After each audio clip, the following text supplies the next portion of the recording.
তো ফ্রেন্ডস, আমরা এখন জামা ভাঁজ করতে বসেছি। আমি আমার ঠাম্মিকে হেল্প করছি। হাই ফ্রেন্ডস, এই সমস্ত কাজকর্ম করে রেখে এসে এই খাওয়া দাওয়া করে উঠলাম। এখন আমরা জামা কাপড় কেচেছিলাম, সেগুলোকে এখন ভাবছি বসে ভাঁজ করব। তাই সেই সাথে আপনাদের সাথেও একটু কথা বলা হয়ে যাবে। এভাবে করতে করতে আমার ভিডিওটাও করা হলো আর গুছানোও হয়ে গেল। তা বলুন আপনারা আমার এই ভিডিওটা কেমন লাগে, বা জানি না ভিডিওটা ঠিকঠাক করতে পারছি কি না। যদি ভালো লাগে লাইক করবেন, কমেন্ট করবেন।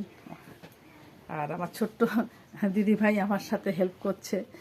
আমি কি ভাঁজ করবো, ওই সব ভাঁজ করে দিচ্ছে, যার জন্য আমার এত কষ্ট হয় না। মনে হয় যেন আমি ভালোই আছি, ও ভাঁজ করছে, আমি একটু বসে আরাম করছি।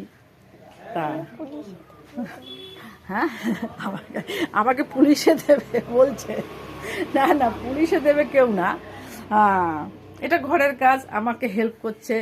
ও ভাবছে আমি নানিকে মানে ঠাম্মিকে হেল্প করে দিলে ঠাম্মির একটু কষ্ট কম হবে, এইসব ভেবেই হয়তো বসেছে। কি করবে, ওর মা নেই আজকে, ওর মা আজকে দিদু বাড়ি গেছে।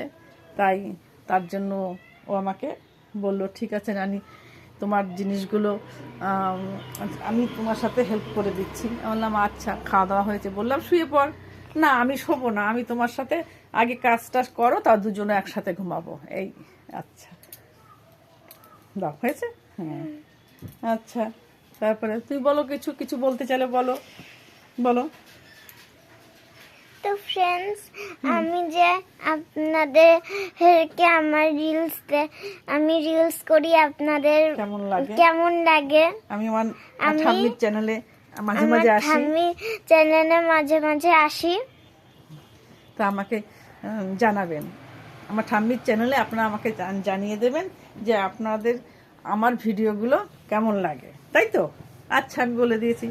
হ্যাঁ ফ্রেন্ডস, আপনারা সত্যি ওর ভিডিওগুলো কেমন লাগে জানাবেন। ও আমার চ্যানেলে ভিডিও করার জন্য ব্যস্ত হয়, তার জন্য ভাবি ঠিক আছে করছিস কর।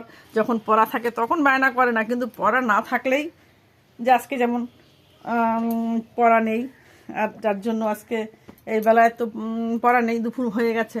এবার আবার সন্ধ্যেবেলা পড়তে বসবে, তখন হয়তো আবার পড়তে বসবে। সেগুলো ওর পড়াশোনাটা মোটামুটি ঠিক টাইমেই ও করতে চায়, করে, তাতে কোনো অসুবিধা হয় না। এই আর এই করেই চলছে। আচ্ছা ঠিক আছে, তাহলে রাখছি।